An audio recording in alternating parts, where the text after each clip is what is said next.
Puji nama Tuhan, terima kasih untuk first one atau perdana ya Bapak Gembala dan dan Bapak Ibu. Terima kasih untuk kesempatannya, untuk saya diberikan waktu untuk menseringkan atau menyampaikan firman Tuhan di pagi hari ini. Saya mengajak kita semua untuk membuka Alkitab kita secara bersama-sama yang terdapat dalam Kitab Mazmur pasal 16 ayat 1 sampai 11. Saya ulangi, mari kita membuka Alkitab kita yang terambil dari Kitab Mazmur pasal 16 ayat 1 sampai 11.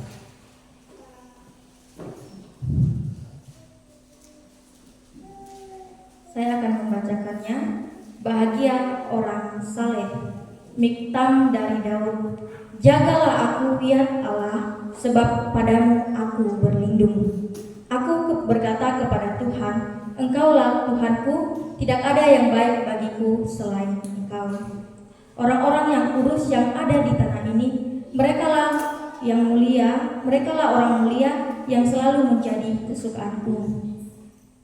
Bertambah besar kesedihan orang-orang yang mengikuti Allah lain. Aku tidak akan ikut mempersembahkan korban curahan mereka yang dari darah, juga tidak akan menyebut-nyebut nama mereka di bibirku. Ya Tuhan, Engkaulah bagian warisanku dan pialaku. Engkau sendirilah yang meneguhkan bagian yang diundikan kepadaku. Tali pengukur jatuh bagiku di tempat-tempat yang permai, ya milik pusakaku menyenangkan hatiku. Ayat ke-7, aku memuji Tuhan yang telah memberi nasihat kepadaku, ya pada waktu malam hati nuraniku mengajari aku. Aku senantiasa memandang kepada Tuhan, karena Ia berdiri di sebelah kananku, aku tidak goyah. Sebab itu hatiku bersukacita dan jiwaku bersorak-sorak. Bahkan tubuhku akan diam dengan tentram. Sebab Engkau tidak menyerahkan aku ke dunia orang mati, dan tidak membiarkan orang kudus-Mu melihat kebinasaan. Engkau memberitahukan kepadaku jalan kehidupan. Di hadapan-Mu ada sukacita berlimpah-limpah, di tangan kanan-Mu ada nikmat senantiasa. Sekian jauh pembacaan firman Tuhan pada pagi hari ini.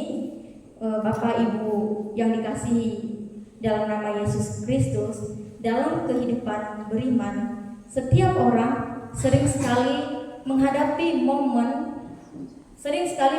situasi di mana seseorang perlu mengakui akan kepercayaannya kepada Tuhan.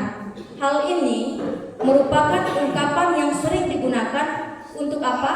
Untuk menggambarkan penyerahan total kehidupannya kepada Tuhan.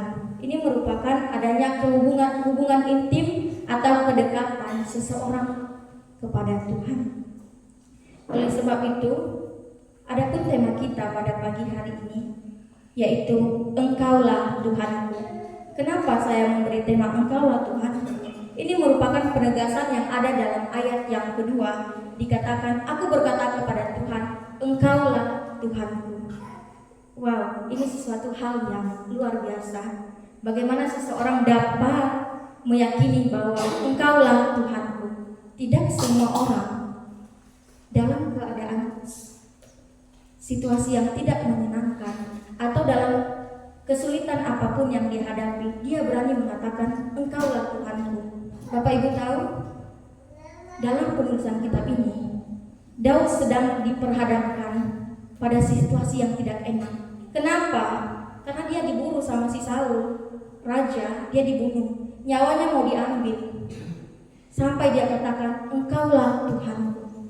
Bapak Ibu berani enggak? Atau saya mengatakan dalam situasi yang tidak enak, ini parang ini, sudah dikejar dengan parang, masih berani katakan, Engkaulah Tuhanku? Ini Daud, inilah yang dialami Daud. Nyawa melayang ini. Dia masih berani berkata, Engkaulah Tuhanku. Kata Engkaulah Tuhanku adalah sebuah ungkapan pengakuan iman atau penyerahan diri Daud kepada Tuhan. Ia mengatakan bahwa dengan mengatakan Engkaulah Tuhanku, ia mengakui bahwa hanya Tuhan dan hanya Tuhan saja yang menjadi satu-satunya kekuatan dalam kehidupannya. Ia mengakui bahwa otoritas atau sesuatu hal yang tertinggi dalam kehidupannya itu adalah Tuhan. Tuhan dipandang sebagai sosok yang memiliki kuasa penuh kendali atas segala kehidupannya. Bapak Ibu yang dikasihi oleh Tuhan, jika ada seseorang yang ingin mengincar nama kita, jika Allah yang menjadi tempat perlindungan bagi kita, siapa yang akan melawan kita? Ini loh, si Saul itu raja loh, orang pertama. Kalau raja, kalau di negeri kita ini berbicara tentang presidennya, orang pertama di Indonesia. Baik di negara-negara manapun, itu berbicara tentang orang pertama di Indonesia, atau berbicara tentang orang terkemuka lah di dunia, di negara tersebut. Seorang raja mengincar nyawa seorang Daud, nggak bisa loh. Bagaimana mungkin? Mungkin kalau kita lihat sistem pemerintahan kita saat ini ya Bapak Ibu, mudah saja kan?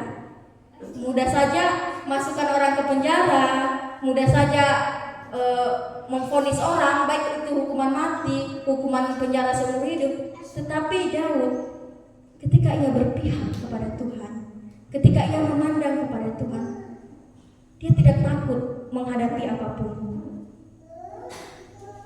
Dengan menyebut nama Tuhan sebagai Tuhanku di ayat yang kedua, aku berkata kepadamu, Engkaulah Tuhanku. Ini menjadikan Daud pribadi yang tunduk kepada Tuhan. Ini menjadikan Daud sebagai seorang yang menganggap dan merasa bahwa tidak ada yang baik di negeri ini. Tidak ada yang baik di negeri ini selain Tuhan.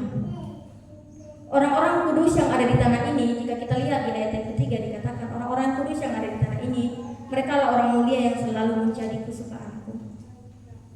Dan di ayat keempat, Bapak Ibu Saudara, kita dapat melihat ia menolak berhala, ia menolak dan hanya berfokus kepada Tuhan. Saya akan membacakannya. Bertambah besar kesedihan orang-orang yang mengikuti Allah lain. Aku, Daud, aku tidak mau ikut mempersembahkan korban curahan mereka yang adalah darah, juga tidak, bahkan menyebut-nyebut nama Allah mereka saja aku tidak mau. Ini merupakan bukti tanda di ayat kedua. Setelah ia mengatakan Engkaulah Tuhanku, dia terus mempunyai komitmen di ayat yang selanjutnya. Dia mempunyai komitmen, aku gak mau ikut-ikut, terserah orang di negeri ini mau apa, mau kasih korban berhala, persembahan, curahan, aku gak mau ikut-ikut. Karena apa? Karena Engkau adalah Tuhanku.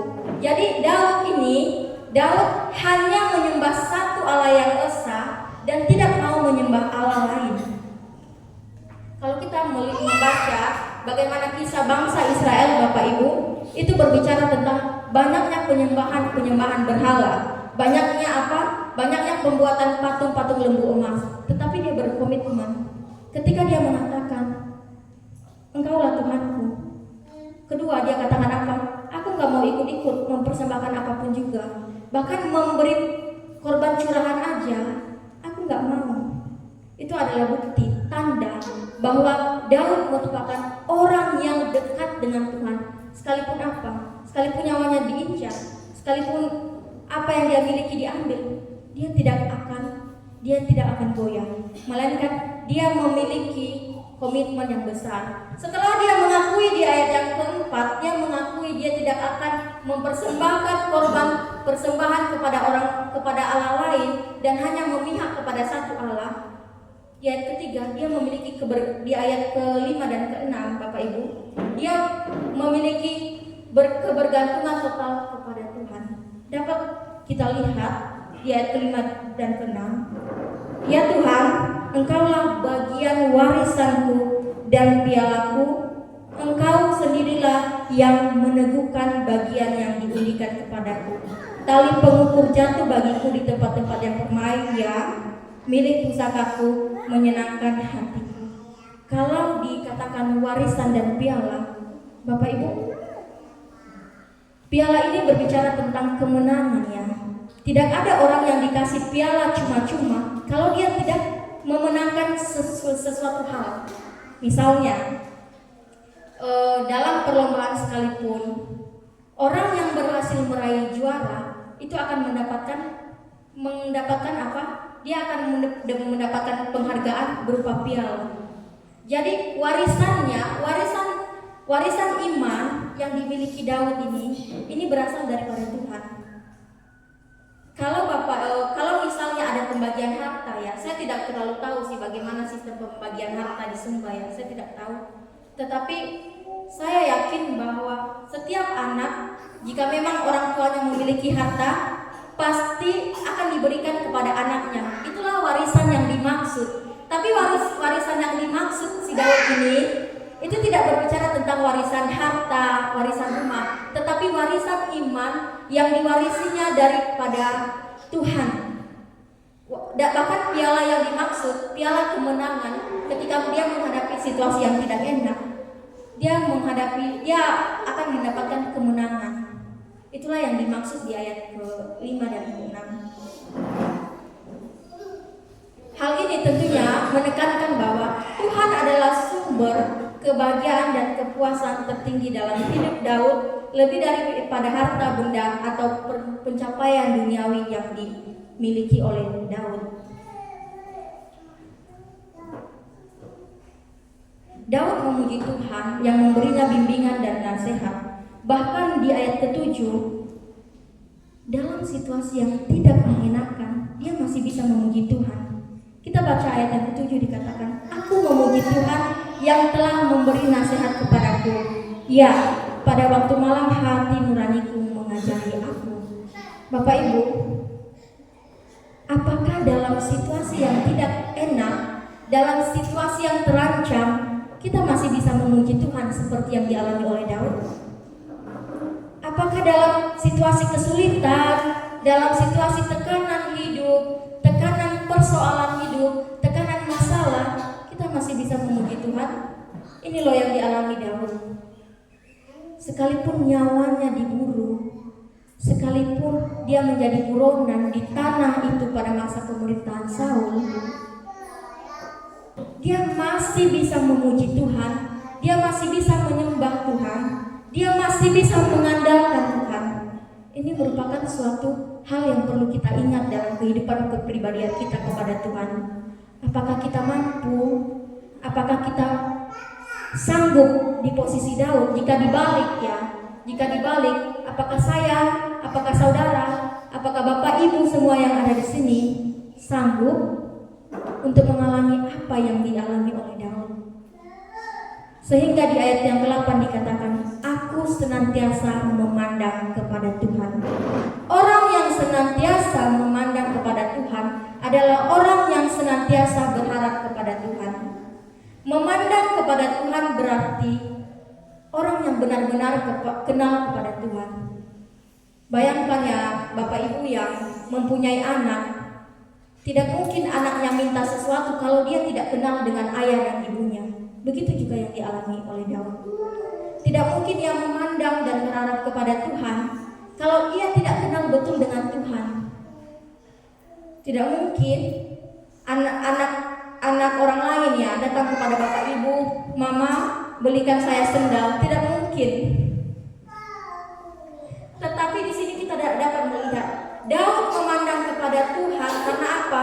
Karena dia kenal betul siapa yang dia imani, karena dia kenal betul siapa yang dia percayai. Kalau kita tidak percaya dengan Tuhan, bagaimana mungkin kita memiliki kedekatan seperti yang dialami Daud kepada Tuhan? Bagaimana mungkin kita tetap setia dalam situasi yang sulit ketika kita tidak memandang kepada Tuhan? Bapak Ibu, Januari ke Desember itu bukan hal yang mudah loh. Jika kita renungkan apa yang terjadi pada bulan Januari, saya yakin pasti persoalan di bulan Februari juga persoalan yang berbeda yang kita hadapi. Dan persoalan yang di bulan Februari juga pasti tentunya berbeda dengan persoalan yang ada di bulan Maret. Jika kita renungkan bersama, apa yang menjadi alasan bagi kita untuk tidak setia? Apa yang menjadi alasan bagi kita untuk tidak berharap kepada Tuhan? Apakah kekurangan air menjadi alasan bagi kita? Kalau kita lihat kisah padang gurun ya, mereka berkelahi gara-gara air. Musa, kenapa kamu bawa kami ke sini? Janganlah berkelahi dengan aku. Itu kata Musa, kalimat instan ya. Itu loh. Kalau ada yang berkelahi gara-gara air, kita bisa mengingat ya kejadian di padang gurun pada masa itu ya Bapak Gembala ya. Kalau ada jemaat yang berkelahi gara-gara air, ingat saja kisah-kisah yang terjadi di padang gurun pada saat keluarnya bangsa Israel dari tanah Mesir.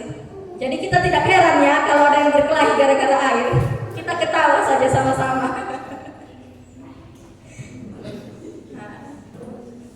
Ya, bapak-bapak di belakang sudah ketawa ya. Jadi sering terjadi ya Pak ya. Bapak-bapak dengan ummu di belakang tertawa-tertawa berarti sering terjadi hal ini ya. Saya tidak tahu ya, saya baru datang. Jadi Bapak Ibu, kesulitan air atau kesulitan kayu bakar, kesulitan apapun itu tidak dapat mengurangi iman dan kepercayaan kita kepada Tuhan. Bahkan semakin sulit air, semakin sulit kayu bakar, itu akan membawa kita untuk terus berharap kepada Tuhan. Ini Daud nyawa loh. Kita masih air, dia udah nyawa. Masih mending gak ada air, kalau gak ada nyawa nggak bisa minum air lagi.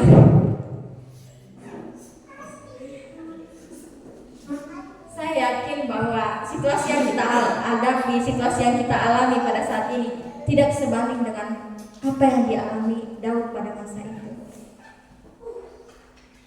Kalau Daud pada masa itu adalah buronan, saya berani katakan dia buronan karena dia nyawanya diincar. Bagaimana dengan Bapak Ibu? Kalau kita diburon, mau lari kemana? Tahu juga tertangkap juga kan? Tetapi Daud nggak tertangkap. Dia sembunyi di gua, dia ditolong sama Yonatan anaknya Saul. Bayangkan, Tuhan menghadirkan dan memakai orang. Tuhan bisa saja memakai dan menghadirkan orang-orang di sekitar kita untuk menjadi saluran berkat bagi kita. Kalau Tuhan langsung turun dari surga ke bumi, tidak ada lagi nyawa kita. Jadi kalau memang ada pertolongan dari orang-orang sekitar, kita harus mengimani Bapak Ibu bahwa itu berasal daripada Tuhan. Seperti Daud.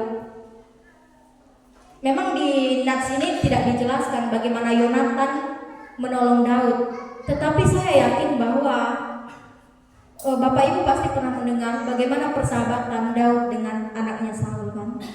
Itulah yang Tuhan hadirkan sebagai penolong.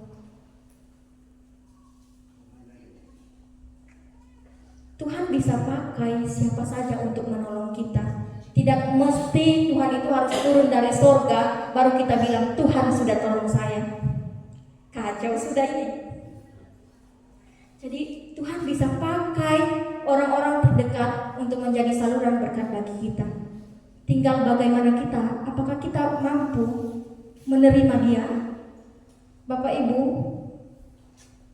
tidak ada manusia yang sempurna bukan?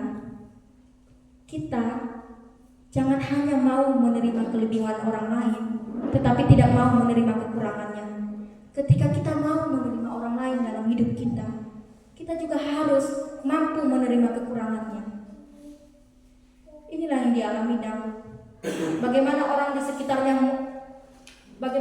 sekitarnya menyembah, memberi korban curahan, dia tidak ikut. Dia berani katakan, Engkaulah Tuhanku. Aku memandang kepada Tuhan.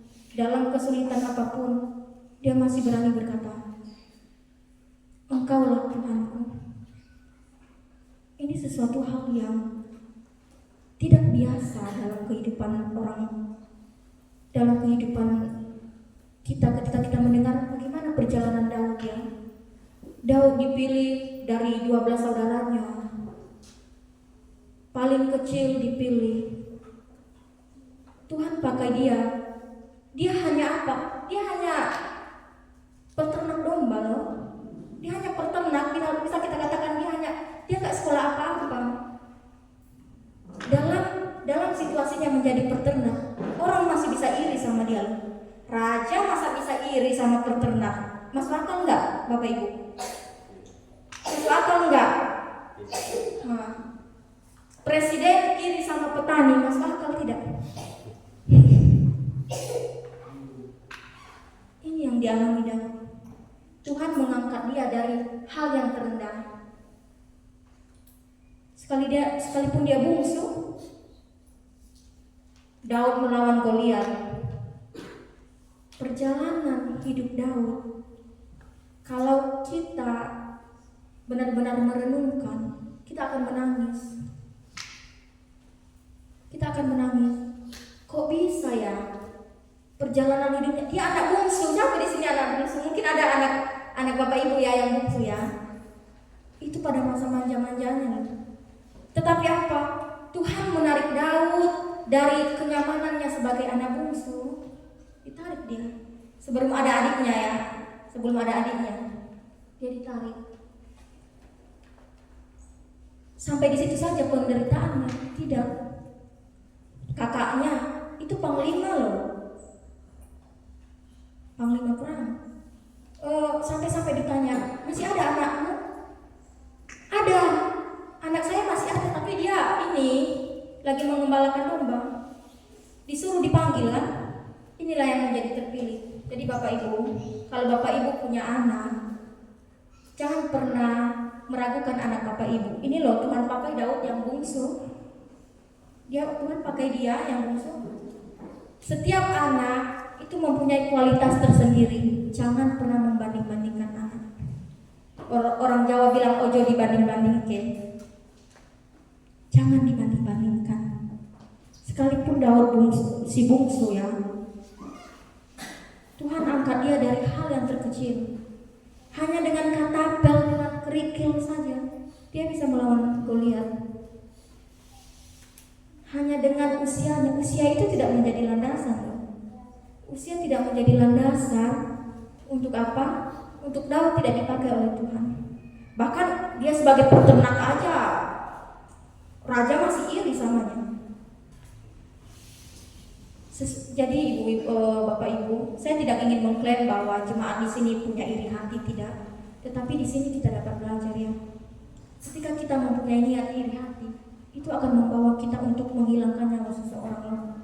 Hanya dengan iri hati saja kita bisa menghilangkan nyawa seseorang. Kain Habel, dia nggak tahu itu masih hubungan saudara. Hanya gara-gara persembahan, hanya gara-gara korbannya tidak naik ke atas, dia apa? Dia iri, dia bunuh adiknya. Kalau memang di hati kita masih ada yang mengganjal pada saat ini, kita harus mengerti bahwa iri hati, kecemburuan bisa berdampak besar. Terbukti ketika Daud dikejar sama raja, nyawanya loh menjadi taruhan. Inilah yang menjadi persoalan bagi kita, ini yang menjadi perenungan bagi kita. Iri hati dapat membawa kita untuk berpikir buruk tentang seseorang. Saya tidak menghakimi Bapak Ibu Saudara. Saya hanya menceritakan apa yang dialami oleh Daud dan Saul. Daud, seorang raja, iri dengan peternak. Kalau pikir dengan akal, itu tidak sebanding. Tetapi inilah yang dialami Daud pada masa itu.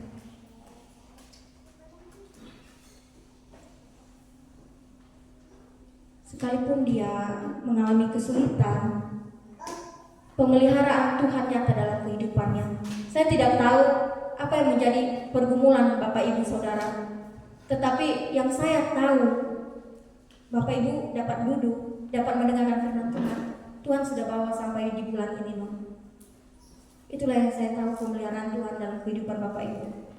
Setiap kita, baik saya baik Bapak Ibu pasti punya persoalan, pasti punya situasi seperti Daud juga, dia punya situasi yang tidak enak. Tapi jika kita melihat ke belakang, Tuhan sudah begitu jauh membawa kita. Itulah bentuk pemeliharaan yang Tuhan lakukan atas kehidupan kita. Bahkan di bulan ini kita akan merayakan kelahiran Tuhan. Bila kiranya dalam bulan ini kita dapat memaknai bukan hanya sekedar perayaan saja, melainkan kita memaknai bahwa ada Tuhan yang senantiasa menolong kita seperti yang dialami Daud. Biarlah kiranya firman yang kita dengar pada saat ini menjadi kekuatan baru bagi kita untuk semakin berharap, untuk semakin memandang kepada Tuhan. Sekian saja yang bisa saya sampaikan. Saya serahkan kepada Bapak Gembala.